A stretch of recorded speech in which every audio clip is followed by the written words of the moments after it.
Joyce Bawah Mogtari is a Ghanaian politician, lawyer, and Ghana's former Minister of Transport. She is currently the special aide to the former President John Dramani Mahama. Since 2007, she has served as head of the Ghana Shippers Authority. She is a product of Wesley Girls Senior High School and holds a Bachelor of Law degree from the Holborn College, University of London. She also holds a master's degree in maritime law from the International Maritime Organization, International Maritime Law Institute, Malta, where she was the recipient of the IMO Legal Committee Chairman's Award for Best Overall Performance in International Transport Law. Joyce Bawah Mogtari also holds a master's degree in conflict resolution and mediation from the Kofi Annan International Peacekeeping Center, Ghana. She is a member of the Ghana Bar Association and a member of the African Women Lawyers Association. She is also a fellow of the USA International Visitor Leadership Program. This incredible woman has been trailblazing her various fields of endeavors, setting standards for women the world over. Joyce Bawah Mogtari is our guest for the big interview today. Stay tuned.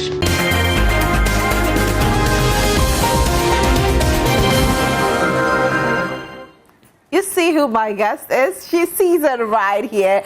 Joyce Bawah Mogtari. Good morning. Good morning, Madame Rosalind. Aish. How are you? They're delectably beautiful. Thank you so much. And I always tell you how beautiful you are as well. I mean, I don't tell just you. I've told a lot of people that you are so beautiful. And I keep saying it. I keep saying it. Which of them? Inner, outer. Francis, good morning. And I know your people are watching as well. Thank you. Thank you very much. Thank you. It's a pleasure to be here this morning. Thank you. And it's good to have you. Pleasure. You have beautiful triplets. My pride, my joy, my entertainment, my investments, and my blessings. Yes. How old are they? 2+. They turned 2 in April, so 2 in a few months. You know, you're a strong woman. Let me put it like that, because especially when we go on social media, you're very vocal on social media, and I've been wondering how you got into politics. What took Joyce into politics? I don't know. I mean, it's a question I get a lot. I still don't have the answer. I am sure that God works in the affairs of men. I am convinced that there must have been a certain divine intervention. Because also in coming into politics, I've experienced life in ways that I probably may never have. I think even though my father may have been a politician at some point, I was probably very, very young then, so I don't think I actually even quite understood a lot about politics, etc. But of course, naturally, because my late father was probably affiliated to the PNDC and NDC, naturally, I may have probably developed those tendencies very, very early. But I find that the social democratic outlook also sits well with my nature as a person, and maybe also because I'm not that extreme kind of politician. I think it works somehow. So you think you are not an extreme politician? No, I don't think so. I'm not one of those. Why do you say so? I think I like the beautiful sides of politics.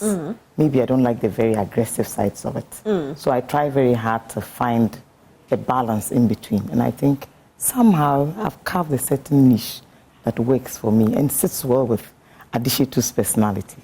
Fantastic. And you're a lawyer as well? Forever and ever. Forever and ever. Forever and ever. Was that your dream as a young girl? Oh, I think so, yes. I think that nothing beats the law. And even now, I still believe it. That's nice. Yes, now let's talk about who Joyce is. Growing up, how is life like? Yes, you've told us your father was a politician. No, I would admit that's like a later years. You know, Joyce is just this young little girl, partly from Bole, partly from Salaga, raised by 2 very dynamic parents, both of them teachers to start off with, had a reasonably average, lovely beginning, started school in a very small kitchen in the household. And I think I sent you one of those photographs of the late lawyer Alasan's wife. And I think that the rest of it is history. I was born on New Year's Day. I think that makes me very special. I'm a Saturday born. I am the third on my mother's side. I am also the first on my father's side. So I believe that even history puts me in a very unique position, even on the family tree. And on my father's side, I hail from the Pimbi or Salaga traditional family, where my grandfather was the late Yagbonra. On my mother's side, it's pretty much the same. She comes from Bole. And I think that I am probably the middle child in every way. And maybe the big sister too in every way. That apart, I think that growing up was a very lovely experience. A family that cared about everybody, its environment, parents who believed in the cause and genuinely wanted the best for everybody they came into contact with. Yes, these are my fantastic family of friends who came to see us when the kids arrived. Right. Yes, and I would always say that they are actually my very favorite people, the Stalin group of friends. I can see Victor, Lydia, Yvonne, quite a number, MFR, who's been my boss, and sister friend for years. Of course, my husband who do, Mary, Efia, and Tiche, Wizi, I mean, all of them. Fantastic human beings, and they've been my social carpet for the longest time and have almost become like family. But of course, there's also the other families that we were raised with that we don't go out to pick as friends. That are probably Mama Dusu's children, the Badamoshi's children, the Bawa Diaka's children, and all the other kids that we grew up with. And they still are almost like family. And when there's a funeral, when someone is sick, when there's a celebration, you'll find all of us back together again, almost as if we're back in General Hassan's kitchen. So I think, in a nutshell, this is Joyce, the little girl. So everybody will think that, you know, you grew up with a silver spoon in your mouth. Oh, what is a silver spoon? I don't even know what that means. I mean, I don't even understand what that actually refers to. I don't think that, genuinely, I doubt it. I don't think so. No, I don't think so. I mean, I had a very average, ordinary family life. I don't think it was any different, nothing special. But I had great parents. I had great siblings. I had a great extended family. You know, I had a great education. I had a fantastic support system. I had great friends growing up. I had good examples growing up. So I think for me, that's about it. That's what growing up was. What schools did you attend? Very normal schools. And of course, each time someone asks me this question, I start laughing. Because, I mean, at the time, I'm born in 72, 73, I mean, in Tamale town. You can ask whoever you know what that was like. I mean, the best schools in town were probably, Sakasaka, Baga Baga. Then as we grew up, the Presby Primary, which is where I ended up going to primary school. Okay. So think about it. That's all that there was. Zogbeli Primary. I don't think we really thought too much about those sorts of things. I think it was just waking up in the morning and going to school and coming back home, doing well, speaking well, being well-mannered, being well-raised. I think that generations are different. You know, maybe taking it from my father's day where he had to travel maybe many miles to get to a school, and from my mother's slightly better opportunities to go to school, and then coming to ours where it was taken for granted that naturally there will be schools available for you to go to. It didn't really matter much what the school probably was or is really. The most important thing was you had gone to school. Yes, and that you were able to go to school, and the school wasn't too far from home. That you could either walk, ride a bicycle, or have a little car that would drop you off at school. I think that was actually even a blessing in many ways if you compared that to Daddy's day, or, you know, even to Mommy's difficult commute from one place to the other just to get. So how old were you when you finally came to Accra? Oh, I'm sure maybe between ages 12 and 16, thereabouts. Yes, my father had moved jobs and then, against his own wishes, had to leave his farm and his life that he was used to and relocate to Accra. I think around the same time, I was just wrapping up on my O-levels as well. So naturally, I needed to move schools as well. And of course, all the other younger kids had to move schools. And I think my sister, Emma in particular, was between the crossroads of going into the new senior high school system and going into the old system. And for some reason, everybody felt that she was ready to move into the normal system, because I think it was relatively new and nobody was sure how it was going to work out. So yes, everybody moved to different schools after that. And the rest, as they say, is history. Was it difficult? For me, home is always Tamale, really. But was it difficult adjusting? You know, really? Being a girl from the north coming to Accra at that time? To be honest, like I said, we didn't think too much about these things then. In fact, did I even think that I was a girl from the north? No. Not at all. Never crossed my mind even that I was different from any other girl that I met. I think sometimes it's also because of social media now, there's so much information out there. I mean, younger as we were then, we didn't have too much information. I mean, I had friends who were naturalized Ghanaians, but who had surnames that were Nigerian. And it never crossed my mind even that for some reason they were different, or that they would have another family that was different from the pseudo-northern family that had become their home and all of that. So I think that for us, these things were totally different. I mean, maybe if I spoke fluent Ga like my mom did, I'd probably think in a certain way. If I spoke probably fluent Fanti or Tree, maybe it would make a difference. But maybe I didn't, because I didn't even know the difference. And maybe I still don't. So I guess some kids are relatively very different. And I think we had a very cosmopolitan home as well. Family from everywhere, friends from everywhere. So somehow, I think that it wasn't really the emphasis for us, no. Right. I probably still think that way. Yeah. That's nice. Yeah. Now let's talk about, you being a politician. That was a slim me. I think that was university first year. Yes. Okay. Yeah, and which that's of my, the universities? That's my niece. This was when I was in England then. Yes. Okay. I just come out of the A-levels, and that's my niece, Sabrina, now a big woman. Yeah, I remember that little room of mine. I mean, it was just my little bed, and I'm sure my son wouldn't fit into that bed even when he was like 7 or 8. Oh, right. Then it was quite a small bed. Well, a tiny little bed. That was my school bed. I remember that very well. And I still love those colors, because I think my sheets are still in similar colors. And your fashion sense is still impeccable. To be very honest, you actually took me down memory lane. And I realized I haven't even changed even my dress sense. No, you haven't. Yes, I saw a photograph of me on my 25th birthday. I couldn't believe my eyes. And I realized I've had braids in between for the longest time. I thought, oh my goodness. No, seriously. I actually went home. Yes. And there's this huge bookshelf. I had to go to the back of it and try and find some photographs. And I thought, wow. So this morning I asked a colleague of mine, how do I preserve these photographs? He said you can take snapshots and then preserve them. So I think from here, that's another assignment you've given me. That's good. That's good. Because I'm looking at you whoa. Okay. Honestly, I will wear that dress today, though. No, I'll still wear the same dresses. Yeah, and these are my friends from school. I can see Senna, I can see Della, who is a very, very amazing lady, pastor and doctor, and then Ajoa, who was school prefect then. I see Rashida in the corner, I see Mary. Yeah, and I think Mamie Fua. Which school were you all in? A mixture. Rashida was from Tamasco and is my sister almost, because she's the late Madam Moshi's daughter, so we literally grew up together. Mary is actually one of my big sisters. These are my sisters from Wesley Girls, who have become almost like a club of my very core friends. That's Senna, who is a lawyer. Ajoa is a lawyer too. Mamie Fua is my sister and friend, who is now in politics with me. So yeah, I always have that sort of cosmopolitan mix, and I think yes, this is another crop of them. Same. Joanna and I were actually in primary school together. Okay. So that's Joanna Moakon. That's my sister Clara, who comes right after me. Okay. And is almost like my. You look so much alike. Too much. I saw photos of her yesterday, and sometimes I think that's me, and I look again, I think, well, that's Clara, but no, I have the hips. She's lost all of hers. Okay. And deliberately and intentionally.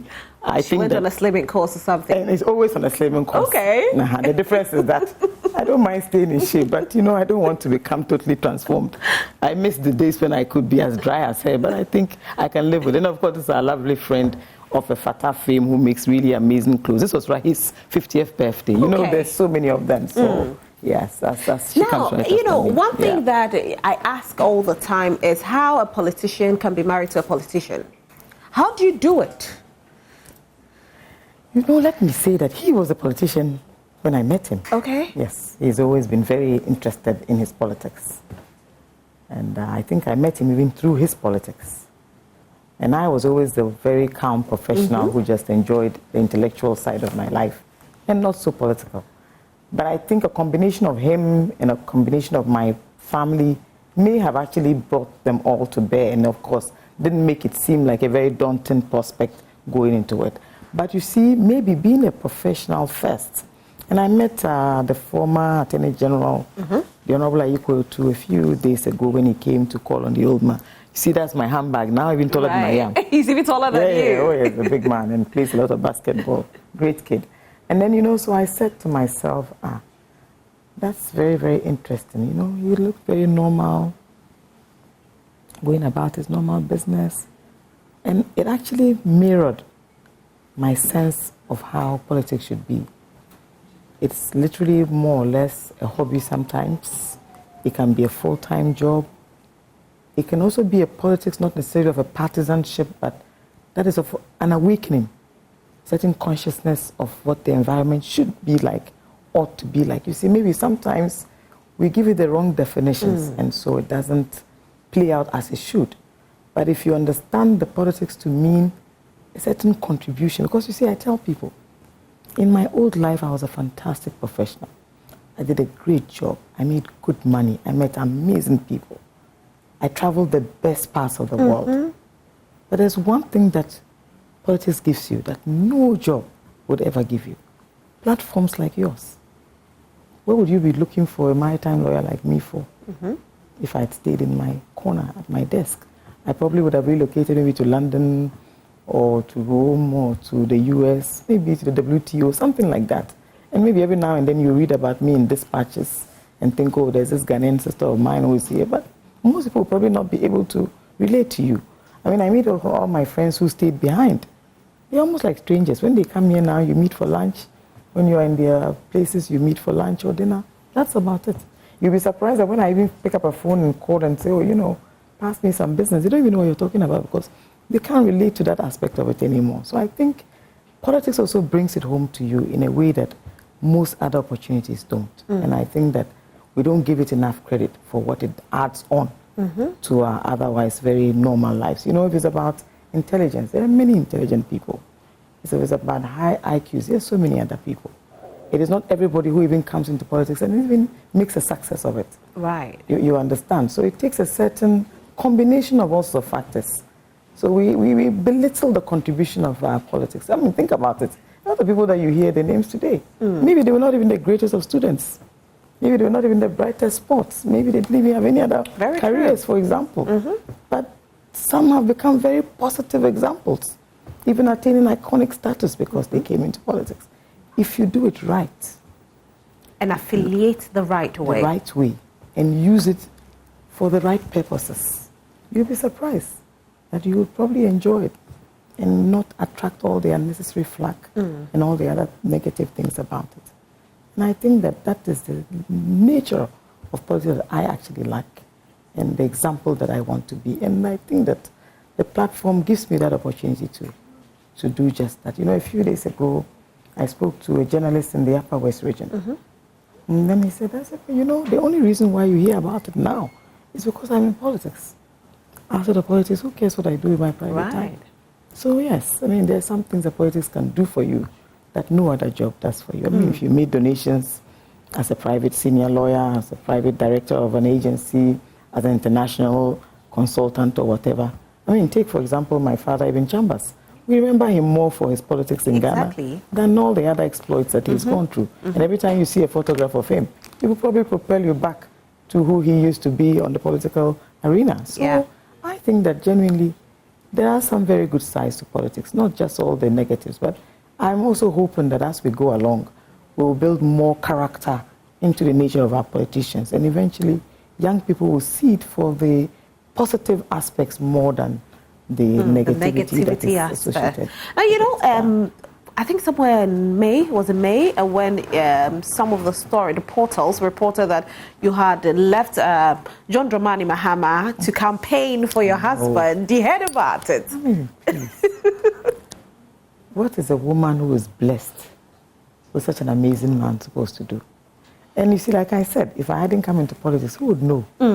That wasn't even his first time contesting. It was actually his second or third, maybe. And I think the first contest was somewhere in 2004, if my memory serves me right. So yes, this is particularly one of the things about politics that will stay with you for a very long time. And then I asked myself, so why? So if you work for President Mahama, you can't even just go out there and support your partner or your son or your daughter or your sister. Why not? We're in a democracy. Some members of parliament don't even have spouses, they don't have wives, but they campaign and they win. So why should that make a difference? But you know, it's funny that you asked me this question, and in all sincerity, when he first raised the issue of wanting to contest with me, it was one of the things I said to him. I said, look, this contest is going to end up becoming more about John Mahama than about you. I have come to experience the good sides and bad sides of this association or proximity to the former president and flag bearer in particular. That no matter what good you do or what positive examples you may be, look, I could well be a fantastic ambassador for the National Democratic Congress across the world, happily. Right. Whether I'm close to the former president or flag bearer or not. I must be a very positive energy for any political party the world over. Even if I was probably in the UK, and a member of the Conservative Party or the Labour Party, I'm sure I'll probably be a very great example. Definitely. Good. But you see, things are different around here. So proximity to John Mahama, being his relative, but people forget that you must also have a certain character that enables you to walk in that space and navigate in the way that you do.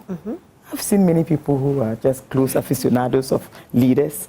I see the way they conduct themselves. We have many examples, past and present. I wouldn't dare, because naturally, innately, is a very well brought up, well-mannered, sensible individual. So there are lots of things people would do that I would never imagine. And I think back to the campaign because you asked. There's so many things I probably could have done that would have engineered and probably wiped out the few votes by which he lost. But each time I thought about any of these things, I'll think, oh, I don't want to do anything that will affect President Mahama, so maybe it's not a good idea. And I'll seek counsel, I'll seek advice, that sort of thing. So naturally, at the back of my mind is always what to and what not to do. But who would do it differently? And you did it right, though. Absolutely. With no regrets whatsoever. None whatsoever. But how did you and John Dramani's path cross? How did you become his special aide? That was just merely coincidence, and it's an interesting thing that you even asked. Ask yourself, when I was a deputy minister, how much did you ever hear anything about it? Nothing. Most people hardly even knew that. I have friends of mine who actually didn't even know that I'd even moved into serving government. Right. No, for the whole period, from 2013 right up to 2016, few people had ever heard of me. I told a friend of mine, I'd never even made the front page of any newspaper. I was just in the system, doing my own small things and just being in the space. Opposition has actually also brought out some other good aspects of all of us in politics too. And so when we lost in 2017, naturally, you know how it is, and you know all the distortions and the stories, and he went through quite a very difficult period. And in that space between 2016 and the run-up to the election, and of course after the time when the results were declared, I had actually become very close to him because I had also served as a spokesperson in that period. It was a very short period. And it was a campaign where we were literally beaten well. You know what I mean? So who was interested even in, a young spokesperson and whether you were good or bad? People knew that you were there, but it really didn't make a difference when you had politicians who would come and weep on the screen, go on their knees and, literally do all sorts of crazy things just because they really badly needed power. Nobody was interested in a genuine, hard-working young woman who was spokesperson for someone that everybody in Ghana wanted out of politics anyway. So naturally, nobody would possibly have heard of you or even thought about you. I remember a friend of mine a few days after we lost. I remember I was very dejected and very desolate and just wondering what was going to happen next. Think about it. I was director for legal and estates. I was doing very, very well. I had a calendar that was very busy. Every term and every few weeks you were on a trip somewhere or the other, very interesting cases to follow, interesting conventions and regulations to discuss and do. The world was at my feet. 4 years down the line, at your peak, you were out of a job, out of office. Where do you start from? Everything, just like that, within seconds. So I had my own very personal and internal conflicts going on as well. Two prospects: leave the system and then reinvent yourself, find something else to do, stay in the system and probably see if you can find a seat and become a member of parliament, or just go back into some small, quiet space and practice law and see how it goes. Because, I mean, I tell people all the time that the law, dear, you can practice till you can no longer walk. Yeah. So there's no day that you decide when you want to go back, you're free to do so. So naturally, he genuinely needed somebody to just pick up the pieces and help. I think the lawyer in me kicked in. We had many things to defend. We had many things to speak out against. I mean, I still remember, and sometimes I look back on it and I think, wow, we can really be very, very devious as human beings, excuse my French. I remember challenges to do with conversations about resolving Dumso, for example, and how we had to get the car power ship and the Mary floating vessels in to be able to, improve upon power supply, and all the criticism that had greeted these introductions or innovations, as I would call them. And I remember in the aftermath of our loss, the biggest challenge was to do with the cost associated with procuring a Mary, for example. A Mary, yeah. Look, I was in Norway at the Maritime Days program, and I had these, crazy journalists who had actually literally been tracking me like across the world. I'm in England and I get a phone call. I'm in Denmark and I get a phone call. I'm in Norway for a few days and I get a phone call. I'm in the United States of America and I get a phone call. And then on the final occasion, I'm not even sure, I think I just about had it. I had this huge meltdown. I think the video went viral for weeks on end. Young, naive, just coming out of office and trying to see if I could even pick up the pieces and do something. And then you had these people literally almost like, hound dogs hounding you across the world. So I look back on all of those things and I think that in many ways, opposition has built some good character into me. And I think that I've also become more stoic in a certain way. I've built a certain inner strength. I've developed some boldness too in this space. But I think the most important thing is that I've remained Adishitu through and through. And I've done it my way. And I think in many ways, I've also helped to protect John Mahama in a way that I think he needed at the time. Maybe now things are not as they used to be. I think over the last few years, some level of validation has come. I also think that he himself has come to accept just how difficult a time it was because of the level of aggression of the opposition and the circumstances of his own arrival into the office of president.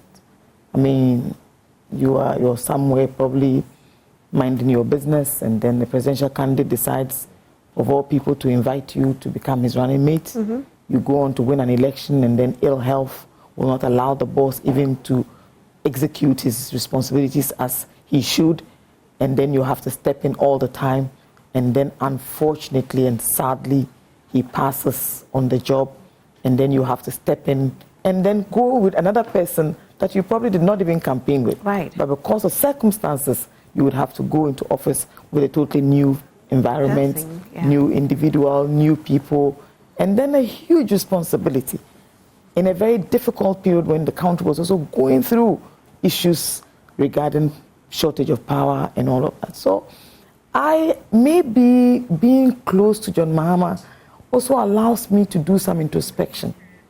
That in many ways, I feel more than most people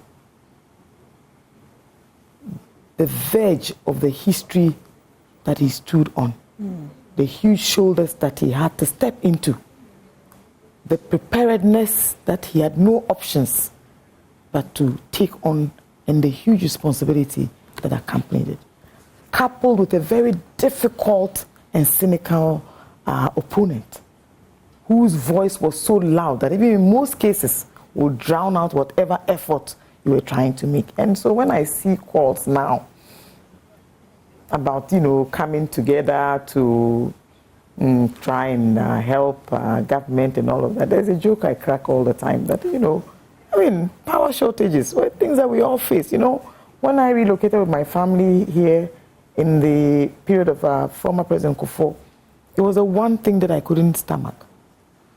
Lights out. So will you say that the NDC ended Dumso? Well, I think we found a solution that was sustainable. Found a solution, yes. right. And the only option beyond depending on climate in terms of rain patterns for Akosombo and for Bui, which has become literally a white elephant, was actually what we have now, the thermal options. Now we have oil, we have gas, naturally. And I love the fact that, look, I see agreements now, and people are talking about building gas pipelines to factories. You know, VRA wants to construct new gas pipelines. The Atuabo gas, funny enough, when Atuabo was conceived, I was then in the public service. It never even crossed my mind that in a few years down the line, Ghana would actually be running a company like that, and that gas will become the next best thing to power most of these factories that hitherto had to struggle to get power supply. Let me ask you, are you still very close to John Dramani Mahama? Are you still his special aide? But that one is a job that I will, even if I were to leave the job, I'll still occupy that space. That's a space meant for you. So that one is space reserved for me. Right. Yes, absolutely. And, I mean, being, I think that, funny enough, I kind of learn a lot from him. I mean, more than calling him my boss, I usually tell people that, you see, I'm more like his protege. And I think it's been like that since I was a little girl. Did he complain when you were campaigning for your husband? Oh, but why would he complain? He never and did. In many ways, the campaign was also for him as well. Don't forget that he was campaigning too. Okay. And people as a flag bearer. As a flag bearer. There was a day when someone asked me, oh, but, John Mahama can even campaign more for his in-law. I said, no, that is the one thing I don't expect him to do.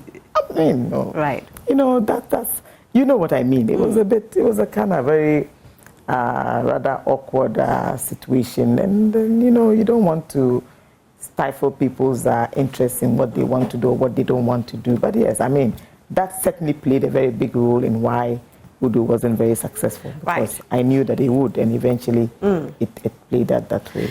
When you were speaking earlier, you did mention about, when you went into opposition, initially it was difficult because marketing him back to the people, the image had been tarnished by the opposition. They had spoken so much negativity, the people had believed this negativity.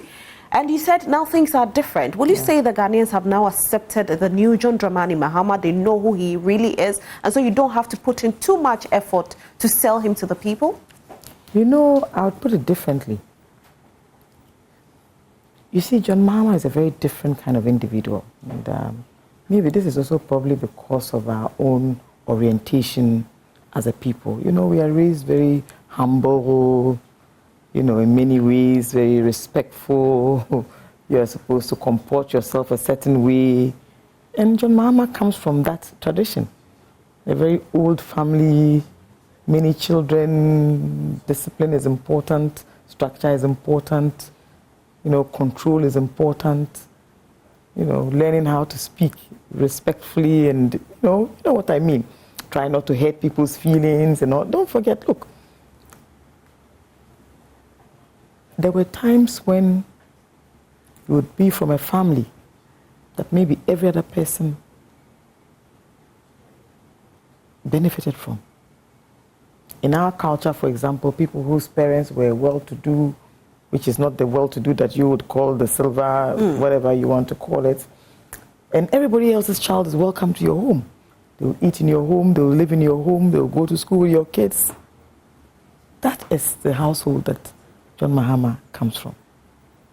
Not the boastful, aggressive, Do we have people from boastful, aggressive homes? Well, there are people who naturally have a certain propensity towards that. In some people, when they walk into a room, you can tell that they feel more important even than the room in which they've walked in. People are different. And I think that our own personal acclimatization also determines how we are. I tell people that maybe naturally I'm a very big girl. I mean, when I wear my heels, it probably will take me to about 6'2", 6'3". You can't miss me. So there may be people that will think that, oh, you act like a man or you feel very big and all that. But naturally, you can't hide yourself. You know what I mean? That's normal. It's like you walking into a room. I would notice even if you didn't say anything. I'd wonder, oh, who is that lady? There's always something about a person's, stature that sets them apart. So naturally, he's the type. But you can tell that when you meet John Mahama, he's a very calm man. sometimes even shy, even Do now. you think Ghanaians have accepted him now as compared to 2016? You know, I think Ghanaians, maybe to an extent, I won't say all, probably think that maybe he wasn't really that bad. Maybe he was actually doing what was right. And I think that maybe comparatively, I mean, what would we rather have? I would have a president who walks by me that I can greet, good morning, say, please, this morning I have this problem. I mean, I really want to have this conversation with you. Can you help me resolve this, resolve that? Another person will want a very, you know, bossy kind of president that maybe I'd approach him and he say, oh, please wait, or, you know, don't have this conversation now. This is the wrong place, that kind of thing. I think that one of the things that people probably didn't understand about John Mahama, and I think this, I'm saying for the very first time, is his persona.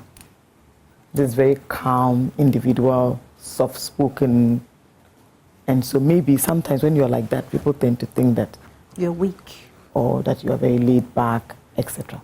So I think that is also to do with his personality.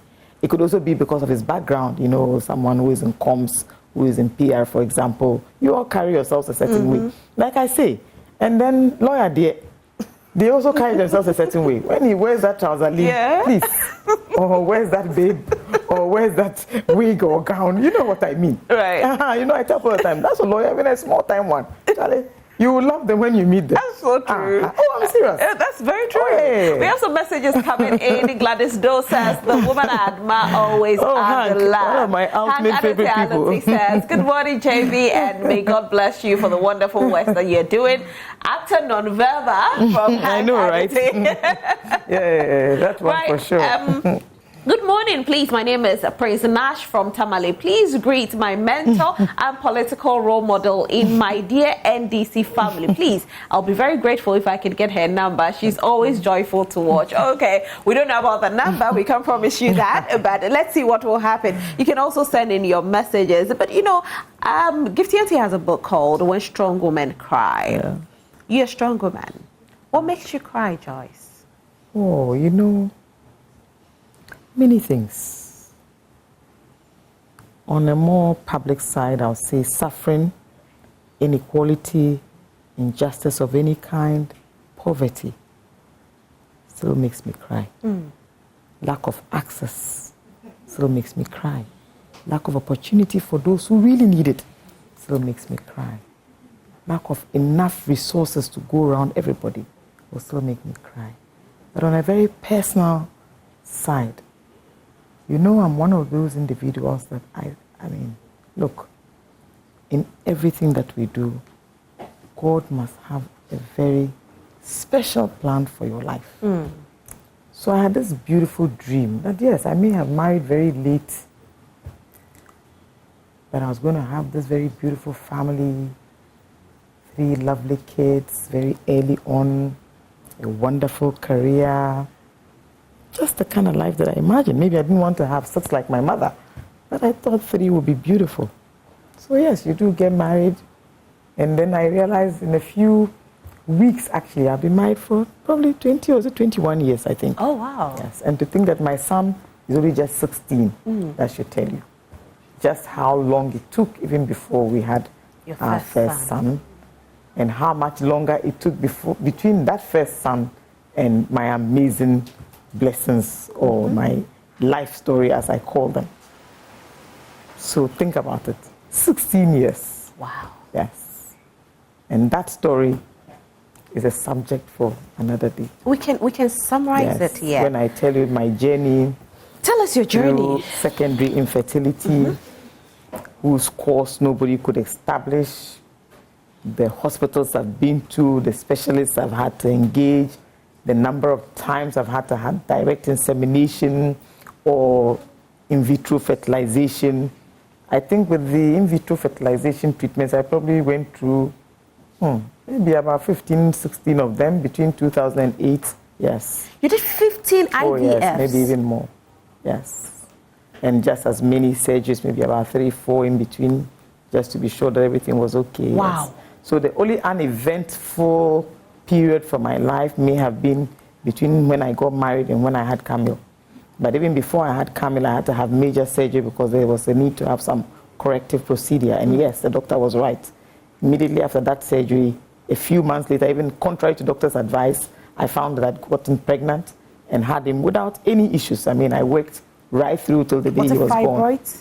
I would not even remember now, one of these funny grooves around. Yes, I remember. But the fibroids came much, much later, you know, so that was it. And after that, there is absolutely nothing we didn't do. Wow. There's nowhere we didn't go to. There's no amount of money we didn't spend. No amount of prayers or fasting that we didn't engage in. And all of that, nothing happened until these blessings were bestowed upon me. Not one, not two, but in 3 examples. So I think for me, my life has been one of hope. I think the hope has kept me going. And in many ways, I've also tried to keep that aspect of my life very, very private, especially because we operate in this very, you know, public space. And but you still cry over little things. Like a few weeks ago, something I thought I'd probably grown out of. I mean, this was a very personal encounter where someone had visited and said, oh, you know, by the time you are 50, all your kids should be grown. You know, they should be in college, and, you know, you shouldn't be saddled with babies and things. You know, I walked out and I thought, you know, people are very insensitive and say all sorts of funny things to people. I mean, hey, I would love to be married at 23.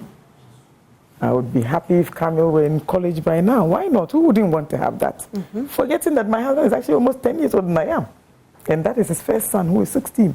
He actually has classmates who have grandchildren now. Friends who have grandkids, who have all grown-up children. So, you know, look, life will happen to all of us in its own way and in its own time. No matter when it happens to you. A few weeks ago, funny enough, all my classmates are actually celebrating a milestone this year, last year, the next. For the next 2 years, I'm sure we all will turn 50 and above. And a few weeks ago, a classmate actually announced the birth of her very first child. Wow. So you see, it will not happen to all of us at the same time. But just because it happened a certain way for you, doesn't mean that it will be the same for others too. And I think I keep repeating this thing. It almost sounds like a broken record. When you speak about your life, know that we would all like that perfect picture. You know, fantastic picture. Why not? But you know something? I thank the good Lord, and I will not have it any other way. I mean, that's Kanita, that's Khaled, and that's Kathira. 3 amazing personalities, very unique kids. And you see, the best part is that Big Brother is like a godfather. Yeah. Yes. And everybody in his class, everybody who relates to him knows just what these kids mean to all of us. And so God, you know, it's a very beautiful gift. Udu has one, I have one, Camille has one. And how did you feel when the doctor finally said, this is it? I almost collapsed. After 15. First, I almost collapsed. Secondly, I thought, who needs one of them? Thirdly, I thought, how? I mean, look, I'm one of those people. I'm helpless in even very normal circumstances. So imagine being mother to 3 babies. And look, they are big. They were like that. You can ask my sister Clara or Emma. But the first time Clara tried to dress, I think it was Katira. She was like, oh, wow, Nana, look how tiny she looks. How am I going? I said, yes. I don't even know how I'm going to put that outfit on the child. You know, for weeks when the hospital, I didn't want to go home. The thought of going home and then now didn't have the nurses to help me. What was I going to do? But look, Rosalind, in all of it, it's been one of the most humbling experiences. And you know, it's very rare to have multiples who are all healthy, whose development is at par, whose capabilities are at par. And I'll tell you one thing that my pediatrician said the first time she met us. She was totally confused. She wasn't even sure how it was going to go. I think Khaled had a slightly quickened heartbeat. Kathira had a slightly lower weight for birth weight. But Kanita was great. She was fine all through. She met us again a few weeks ago, and she says, you know, each time I see you guys, I can't believe you made it. But we did. Wow. We did. Did we?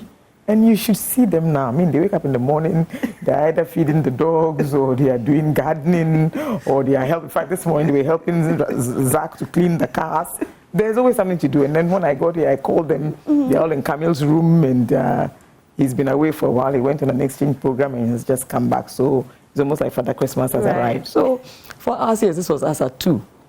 I mean, that's a beautiful picture. Nothing beats that. Nothing. No, nothing. You know, we watch them like they're a movie. Yeah. Every new thing is like... Every time you wake up, you take a look at them. All the time. And, you know, I tell people all the time that, look, they have been a fantastic enhancement to our lives generally. And my mom in particular probably would have said goodbye to us, but for these kids. I think they give her hope. They give her every reason to fight all her battles. And she's finally gone for a pacemaker. If we hadn't, I'm sure by now we'll probably have buried her.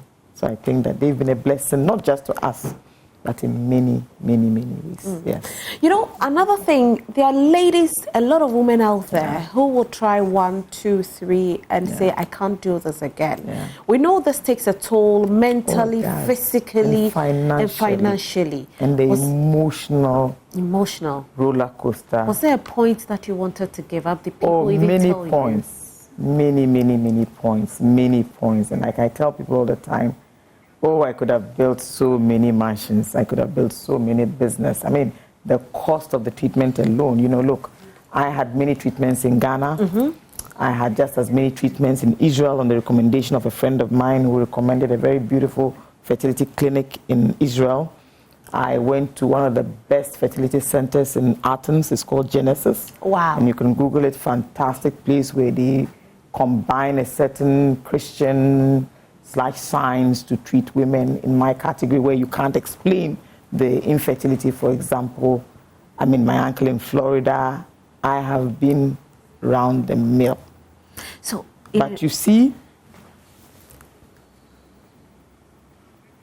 there are some who don't even live long enough to make those treatments. Understand?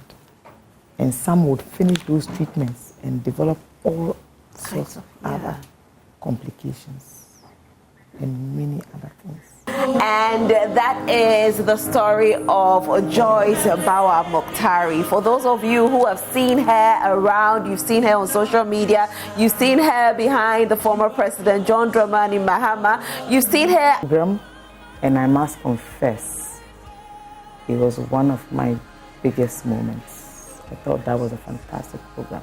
I haven't even thanked Reverend Amoating enough, and I hope that I'll do that maybe in the next few weeks, but I think that was amazing. Joyce, but this song is your song. It's my song. Great. Thank you so much for being here today. We're super grateful and we honor you. You've been watching Prime Morning and you've been watching the big interview as well. I didn't do this alone, of course. You know, K to the M to the J and the Golden Girl Isiodua were here with me. A big thank you to all of you who stayed glued to your television set. Unfortunately, today I couldn't read all the messages. I'll try and do that tomorrow. But a big thank you also to our photo frame, multi-photo frames for sending us this beautiful frame. Amazing. You can contact them on 02404922123. 02404922123. Thank you so much. This beautiful picture is by Multi Photo Frames. My name is Roslyn Felly.